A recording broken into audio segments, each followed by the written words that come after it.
আরে ও খুড়ো, বাড়িতে আছেন? খুড়ো, কে কে ডাকে বাবাকে? আমি গো রাজু বাবা, কালু বলছি। ও, কালু কাকা। তা বাবা তো বাড়িতে নাই গো। বাবা তো হরি কাকার সাথে একটু বাজারে গেছে। ও, তা খুড়ো আসলে বলবে যে আমি এসেছিলাম। তা আমি এখন যাই, বুঝলে।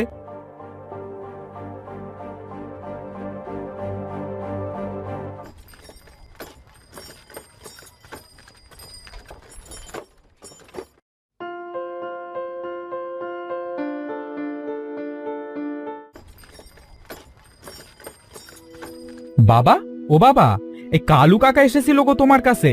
তোমাকে পাইনি তাই চলে গেছে। তাই নাকি বাবা? তোমাকে না বলেছি আমি না থাকলে ঘর থেকে বের হবে না? তুমি তারপরেও কেন বের হয়েছিলে? হ্যাঁ,